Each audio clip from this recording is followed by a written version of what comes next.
सुप्रभात बच्चों। आज का ये वीडियो लेक्चर बीए पार्ट प्रथम के विद्यार्थियों के लिए विषय राजनीति विज्ञान प्रथम प्रश्न पत्र है। राजनीति विज्ञान के मूल आधार, फाउंडेशन ऑफ पॉलिटिकल साइंस। आज हमारा टॉपिक है फेडरलिज्म, संघवाद। जैसा कि इस रेखा चित्र में आप देख रहे हैं, ये अमेरिका के संविधान से लिया गया है, जहां आप दो वृत्तों के बीच में एक कॉमन शेडेड एरिया देख रहे हैं, जहां मैंने इसको एरो मार्क किया है। जिसको आप देख रहे हैं कि ये शेयर्ड पावर्स हैं, और एक तरफ मैंने लिखा है नेशनल और दूसरी तरफ लिखा है स्टेट। यानी संघवाद, संघात्मक शासन, फेडरलिज्म एक ऐसी शासन व्यवस्था जिसमें दो प्रकार की सरकारें होती हैं, एक नेशनल केंद्रीय सरकार, एक स्टेट या इकाई की सरकार, प्रांतीय सरकार। दोनों को अलग अलग पावर्स मिलती हैं। जैसा आप रेखा चित्र में देख रहे हैं, नेशनल पावर के नीचे मैंने अलग पावर्स लिखी हैं और स्टेट गवर्नमेंट के नीचे अलग प्रकार की पावर्स लिखी हैं, और कुछ एरिया मैंने ये शेयर्ड पावर्स का लिखा है। तो संविधान द्वारा कुछ शक्तियाँ स्वतंत्र रूप से केंद्रीय सरकार को दी जाती हैं, कुछ शक्तियाँ राज्य सरकार को दी जाती हैं, और कुछ शक्तियों में या कुछ क्षेत्रों में दोनों के पावर्स शेयर होते हैं। ऐसा जो एक शासन प्रणाली का स्वरूप है, उसे हम संघात्मक शासन प्रणाली या संघवाद के नाम से जानते हैं।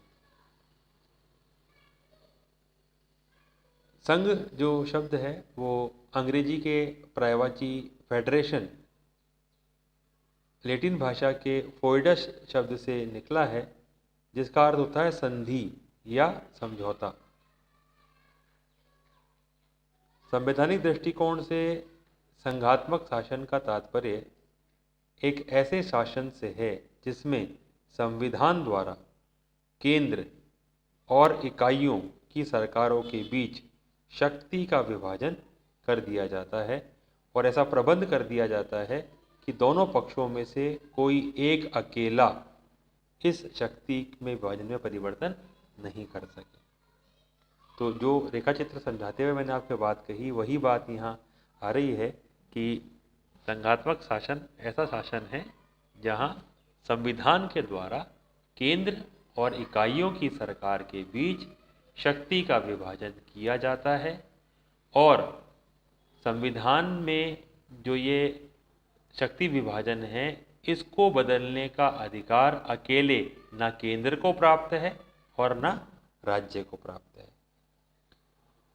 संघवाद के संबंध में कुछ परिभाषाएं अलग अलग विद्वानों द्वारा दी गई हैं, जिससे इसका और अर्थ स्पष्ट हो जाएगा। डाइसी कहते हैं, संघात्मक राज्य एक ऐसे राजनीतिक उपाय के अतिरिक्त कुछ नहीं है जिसका उद्देश्य राष्ट्रीय एकता और राज्यों के अधिकारों में मेल स्थापित करना है। देखिए, यहाँ शब्द आया है राष्ट्रीय एकता और राज्य के अधिकारों में मेल स्थापित करना। आपने बचपन में कहानी सुनी है, संगठन में शक्ति है, जिसमें लकड़ियों को अलग अलग करा जाता है तो उसको तोड़ देते हैं, और लकड़ियाँ अगर एक गट्ठर के रूप में इकट्ठी हो जाती है तो उसको तोड़ नहीं पाते। तो संघवाद वही है, छोटे छोटे राज्य मिलकर के एक बड़े राज्य का रूप धारण कर लेते हैं, और उससे उनकी एकता से उनकी शक्ति बढ़ जाती है। फाइनर ने लिखा कि संघीय राज्य वह है जिसमें अधिकार व शक्ति का कुछ भाग स्थानीय क्षेत्रों में निहित हो, वह दूसरा भाग स्थानीय क्षेत्रों के समुदाय द्वारा विचारपूर्वक बनाई गई केंद्रीय संस्था को दिया जाए। तो यहाँ पर भी वही दो बातें आ रही हैं, एक पावर सेंट्रल गवर्नमेंट के पास और कुछ शक्तियाँ इकाइयों की सरकार के पास। अमेरिकी विद्वान हैमिल्टन कहते हैं कि संघ राज्यों का ऐसा समुदाय है जो नए राज्य का निर्माण करता है। अलग अलग राज्य मिलकर के एक नया राज्य बनाते हैं। जैसे अमेरिका जब सर्वप्रथम बना था, USA, United state of America, 13 राज्यों का समूह था, 13 राज्यों ने मिलकर उसका निर्माण किया था। आज उन राज्यों की संख्या बढ़कर के 50 हो चुकी है। डॉक्टर गार्नर ने इसकी एक बहुत अच्छी परिभाषा दी है। उन्होंने लिखा कि संघ ऐसी प्रणाली है जिसमें केंद्रीय और स्थानीय सरकारें एक ही प्रभुत्व शक्ति के अधीन होती है। केंद्रीय सरकार, स्थानीय सरकार एक ही प्रभुत्व मतलब एक ही संविधान के अधीन है। ये सरकारें अपने अपने क्षेत्र में सर्वोच्च हैं। केंद्र सरकार केंद्र सूची पर या संघ सूची पर कानून बनाने का अधिकार रखती है, उसमें सर्वोच्च है। राज्य सूची पर कानून बनाने का अधिकार राज्य सरकार को है, वहाँ वो सर्वोच्च है। और ये सब कुछ तय किससे करते हैं? संविधान से तय होता है। तो संविधान के द्वारा ही ये शक्ति का बंटवारा दोनों सरकारों के बीच किया जाता है। वर्तमान में हम देखते हैं America, Bharat, Australia, Canada, Switzerland जैसे देशों में संघात्मक शासन प्रणाली विद्यमान है। आगे हम बात कर रहे हैं संघ राज्य की विशेषताएं। हम बात करें कि संघ राज्य से कैसा होता है, तो संघ राज्य की जो सबसे प्रमुख विशेषता है वह है प्रभुत्व शक्ति का दोहरा प्रयोग। दो प्रकार की सरकारें होंगी, एक संघ सरकार होगी, एक इकाई की सरकार होगी। इसको भारत में हम केंद्र सरकार और राज्य सरकार कहते हैं। दोनों के बीच संविधान के द्वारा शक्तियों का बंटवारा किया जाएगा। कुछ विषय, कार्य करने के विषय जो हैं वो केंद्र सरकार को सौंपे जाएंगे, कुछ विषय राज्य सरकारों के पास रहेंगे। कुछ क्षेत्र ऐसे भी होंगे जहां दोनों ही सरकारों को काम करने का अधिकार दिया जाएगा।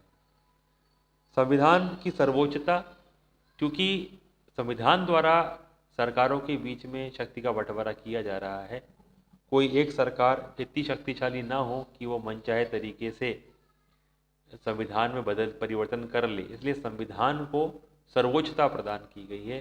संविधान सर्वोच्च है, सबसे ऊपर है, और उसमें कोई भी बदलाव जो है वो केंद्र सरकार और राज्य सरकार की सहमति से ही होगा।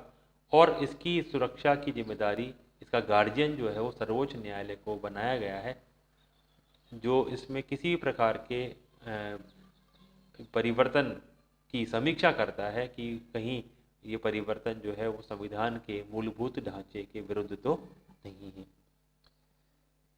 वही बात मैंने यहाँ करी कि नई न्यायपालिका को भी सर्वोच्चता दी गई है, क्योंकि न्यायपालिका गार्जियन है संविधान की। वो शक्ति विभाजन को भी संरक्षण देगा, और केंद्र के विरुद्ध राज्य सरकारों को, राज्य सरकार के विरुद्ध केंद्र सरकार को, राज्यों के समूह के विरुद्ध केंद्र सरकार को संरक्षण प्रदान करने का कार्य करेगा। तो ये तभी संभव है जब न्यायपालिका सर्वोच्च हो, स्वतंत्र हो, निष्पक्ष हो। कुछ संघ राज्यों में दोहरी नागरिकता की व्यवस्था है, हालांकि भारत में ऐसा नहीं है। दोहरी नागरिकता का मतलब है कि जैसे अमेरिका में का कोई नागरिक है और वो अगर कोलंबिया स्टेट में रहता है तो उसको दो प्रकार की नागरिकता मिलती है, एक अमेरिका की नागरिकता और एक डिस्ट्रिक्ट ऑफ कोलंबिया की नागरिकता। जो वहाँ का राज्य है, इकाई है, उसकी नागरिकता मिलती है। भारत में ऐसा नहीं है, भारत में एक ही प्रकार की नागरिकता है, एकल नागरिकता है। इसके पीछे हमारा जो पुराना अनुभव है कि हम केंद्र को किसी भी प्रकार से कमज़ोर नहीं रखना चाहते। हम संघात्मक हैं, परंतु हमारा संघ जो है वो शक्तिशाली केंद्र वाला संघ बनाया गया है। नेक्स्ट है एकात्मक और संघात्मक सरकारों में क्या अंतर होता है। पहला अंतर जो है वो शक्तियों के विभाजन का अंतर है। जैसा कि मैंने आपको बताया कि जो संघात्मक सरकार होती है, हाँ, संविधान के द्वारा केंद्र सरकार और राज्य सरकारों के बीच शक्तियों का बंटवारा कर दिया जाता है, जबकि एकात्मक शासन वाले राज्यों में किसी प्रकार की शक्ति विभाजन की आवश्यकता नहीं होती है। वहाँ पर जो इकाइयों की सरकारें हैं, प्रादेशिक सरकारें हैं, वे केंद्र सरकार की इच्छानुसार ही कार्य करती हैं। दूसरा अंतर प्रांतीय सरकारों की स्थिति में है कि जो एकात्मक शासन में प्रांतीय सरकारें पूर्णतया केंद्रीय सरकार के अधीन होती हैं और ये केंद्र सरकार द्वारा प्रदत्त की गई शक्तियों के का ही उपयोग कर सकती हैं, जबकि संघात्मक शासन वाले राज्यों में प्रांतीय सरकारों को संविधान द्वारा शक्तियां प्रदान की जाती हैं और ये सरकारें केंद्रीय सरकारों के अधीन नहीं वरन उनके समकक्ष होती हैं। तीसरा जो अंतर है नागरिकों की स्थिति में अंतर। एकात्मक शासन वाले देशों में नागरिकों को केवल एक ही नागरिकता मिलती है, एकल नागरिकता मिलती है और उनकी पूरी भक्ति जो है वो अपनी जो केंद्रीय सरकार है उसके प्रति ही होती है। जबकि संघात्मक शासन वाले देशों में दोहरी नागरिकता प्राप्त होती है और वहाँ के नागरिक जो हैं वो दोनों सरकारों के प्रति भक्ति रखते हैं। चौथा अंतर है संविधान के रूप का अंतर। एकात्मक राज्य का संविधान लिखित या अलिखित, कठोर या लचीला किसी भी प्रकार का हो सकता है, लेकिन संघात्मक सरकार या संघात्मक शासन व्यवस्था वाला जो देश है वहाँ का जो संविधान है वो निश्चित रूप से लिखित होगा, कठोर होगा और सर्वोच्च होगा। ये इसलिए किया जाता है ताकि कोई अकेला पक्ष शक्ति विभाजन को अपनी इच्छानुसार परिवर्तित न कर सके। पांचवा अंतर है प्रशासकीय अंगों की शक्ति में अंतर। जैसा कि आप बात जानते हैं, सभी एकात्मक राज्यों के अंतर्गत साधारणतया व्यवस्थापिका संप्रभु होती है और न्यायपालिका का कार्य तो व्यवस्थापिका द्वारा निर्मित कानूनों के आधार पर न्याय करना मात्र होता है। किंतु एक संघात्मक राज्य में संविधान सर्वोच्च होता है, संप्रभुता संविधान में निहित होती है और इस संविधान की व्याख्या एवं रक्षा करने का कार्य सर्वोच्च न्यायालय द्वारा किया जाता है। ऐसी स्थिति में न्यायपालिका की स्थिति अधिक महत्वपूर्ण हो जाती है। व्यवस्थापिका द्वारा निर्मित कानून संविधान के प्रतिकूल होने पर न्यायपालिका उनको गैर कानूनी घोषित कर सकती है। तो ये डिफरेंस आपने देखा कि एकात्मक और संघात्मक सरकारों में क्या अंतर है।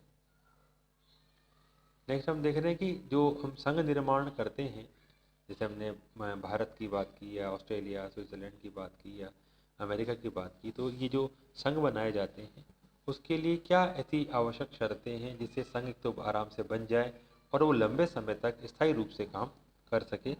उसके लिए पहला बिंदु अपन ने लिया है अस्तित्व की रक्षा के लिए व्यापक रूप से एक होने की भावना। कि संघ का निर्माण करने वाली इकाइयों में दो विरोधी भावनाएं नहीं होनी चाहिए। एक तो उनमें सामान्य उद्देश्यों की पूर्ति के लिए एक होने की भावना होनी चाहिए और दूसरी उनमें अपने पृथक अस्तित्व को बनाए रखने की भी भावना होनी चाहिए। तभी ये संभव होगा कि एक संघ बने। यानी दो भावनाएं आपके पास हैं कि आप एक भी होना चाहते हैं और जिस क्षेत्र के आप हैं उसके प्रति भी आप उसका अस्तित्व भी बनाए रखना चाहते हैं। दूसरा भौगोलिक समीपता। जो संघ है